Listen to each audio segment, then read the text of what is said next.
بسم اللہ الرحمن الرحیم۔ ایک دفعہ کا واقعہ ہے کہ سرکار غوث اعظم رحمۃ اللہ علیہ اپنی خانقاہ میں بیٹھے ہوئے تھے۔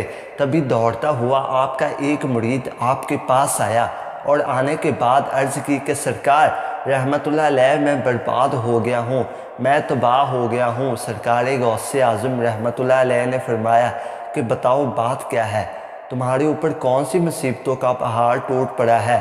تو اس مرید نے عرض کی میری آبرو برباد ہو گئی ہے، میں لٹ گیا ہوں۔ سرکار میری اکلوتی بیٹی تھی، بڑی خوبصورت ہے، میں نے اپنی بیٹی کو گھر میں ہی رکھ کر تعلیم دی ہے، میں نے ابھی تک اسے گھر سے باہر کسی کام کے لیے نہیں بھیجا ہے، میں نے اپنی بیٹی کا نام فاطمہ رکھا ہے۔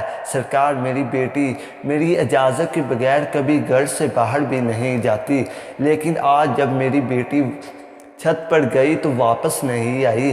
میری چھت پر دیواریں بھی اتنی اونچی ہے کہ وہ دیوار پھلانگ کر بھی نہیں جا سکتی، لیکن پھر بھی میں نے اپنے دل کو تسلی دیتے ہوئے اپنے آس پڑوس میں پتہ کروایا اور رشتہ داروں میں بھی پتہ کروا لیا ہے، مگر کہیں بھی میری بیٹی کا نام و نشان نہیں ملا۔ سرکار غوث اعظم رحمۃ اللہ علیہ مجھے میری بیٹی چاہیے اور زندہ چاہیے۔ غوث اعظم رحمۃ اللہ علیہ نے فرمایا ٹھہر جاؤ، اور سرکار غوث اعظم نے اپنی آنکھوں کو بند کر لیا۔ چند ہی لمحوں کے بعد آنکھیں کھولی اور اپنے پاس اس مریض سے فرمایا اپنے دل کو بے تابی کو دور کر دو، تمہاری بیٹی آج ہی ملے گی اور زندہ ملے گی اور پوری عزت کے ساتھ ملے گی۔ اس سے سرکار غوث اعظم رحمۃ اللہ نے فرمایا اے مرید، کیا تم کرب کے ویرانے کو جانتے ہو؟ مرید نے عرض کیا کہ سرکار وہ تو بہت بھیانک جنگل ہے، وہاں تو دن میں بھی جاتے ہوئے ڈر لگتا ہے۔ تو حضور غوث اعظم رحمۃ اللہ علیہ نے فرمایا کہ تم کرب کے ویرانے میں چلے جاؤ، پہلا قلعہ چھوڑ دینا، دوسرا قلعہ بھی چھوڑ دینا اور تیسرے قلعے کی چوٹی پر جا کر بیٹھ جاؤ، وہاں جا کر میرا نام لینا اور انگلی پر دم کر کے اپنی چاروں طرف ایک لکیر کھینچ لینا، پھر وہاں سے جناتوں کی فوجیں گزرنا شروع ہوگی۔ وہ جنات دھاڑتے ہوئے بھیانک آواز نکالتے ہوئے تمہارے اوپر حملہ کرنے کی کوشش کریں گے، لیکن کوئی بھی جن میرے نام کی کھینچی ہوئی لکیر کو پار نہیں کرے گا۔ جب وہ تمام جنات کی فوج چلی جائے گی تو آخر میں شہنشاہ جنات کی سواری آئے گی، اور وہ شہنشاہ جنات اتنا طاقتور ہے کہ وہ بڑے بڑے پہاڑوں اور درختوں کو اکھاڑ سکتا ہے، وہ سب کام تو کر سکتا ہے، لیکن میرے نام کی کھینچی ہوئی لکیر کو وہ بھی پار نہیں کر سکتا۔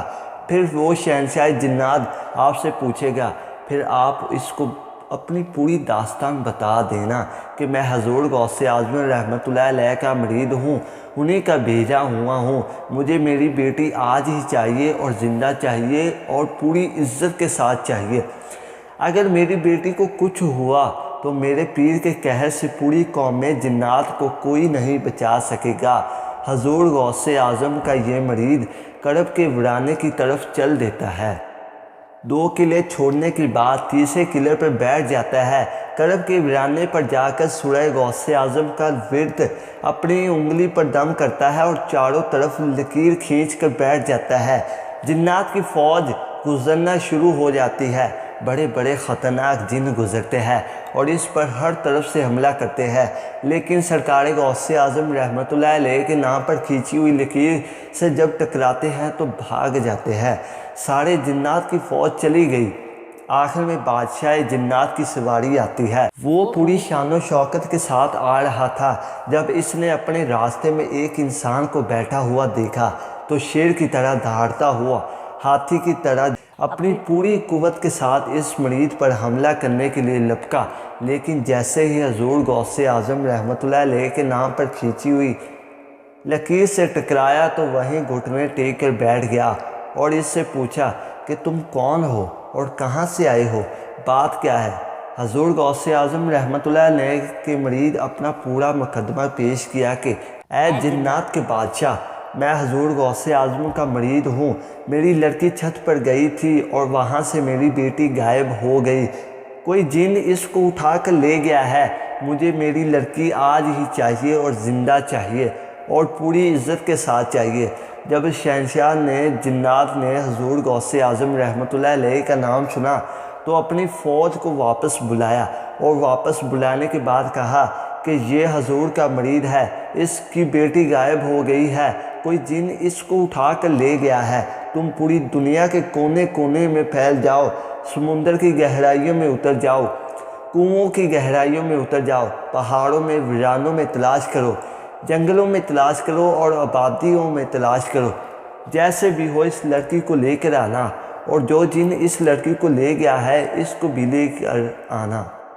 پوری جنات کی فوج چل دیتی ہے، مگر شہنشاہ جنات نے پھر ان لوگوں کو واپس بلایا، اور بلانے کے بعد کہا کہ آ کر یہ مت کہہ دینا کہ لڑکی ہمیں نہیں ملی، اس لیے کہ اگر لڑکی جنات کے پاس نہ ہوتی تو حضور غوث اعظم رحمۃ اللہ علیہ اپنے مرید کو میرے پاس کبھی نہیں بھیجتے۔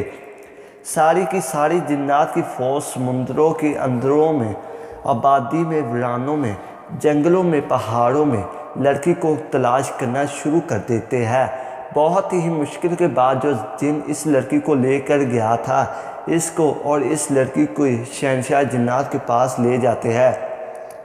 ان جنات نے کہا کہ اے شہنشاہ جنات، ہم نے اسے بڑی مشکل سے تلاش کیا ہے۔ شہنشاہ جنات نے وہ جن سے کہا کہ تیری ہمت کیسے ہوئی؟ کیا تجھے پتہ نہیں حضور کون ہے؟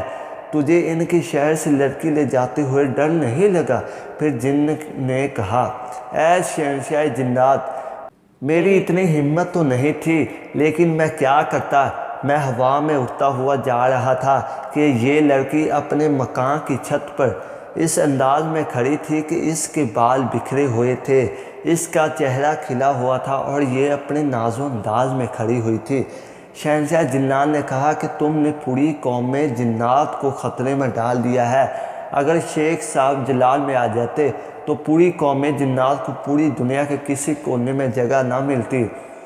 اور شہنشاہ جنات نے اتنا کہا ایک جلاد جن کو اپنے پاس بلایا اور اس جن کی گردن کو اس کے دھڑ سے الگ کرنے کا حکم دیا اور اس کو قتل کر دو، اور اس لڑکی کو سرکار غوث اعظم رحمۃ اللہ علیہ کے مرید کے حوالے کر کے شہنشاہ جنات نے کہا یہ لو، اور شیخ صاحب کی بارگاہ میں میرا سلام عرض کر دینا، اور تمہاری بیٹی آج ہی پوری عزت کے ساتھ تمہیں مل گئی ہے۔ شہنشاہ جنات اتنا کہہ کر چل دیتا ہے۔ سرکار غوث اعظم رحمۃ اللہ علیہ کے مرید نے کہا کہ بتاؤ تم لوگ بھی سرکار غوث اعظم رحمۃ اللہ علیہ کو مانتے ہو؟ اتنا سننا تھا کہ شہنشاہ جنات نے کہا حضور غوث اعظم رحمۃ اللہ علیہ جیسے انسانوں کی شیخ ہے وہ جنات کے بھی حاکم ہے۔ شیخ کی نگاہ جب اٹھ جاتی ہے تو پوری قوم جنات میں زلزلہ آ جاتا ہے۔ سبحان اللہ۔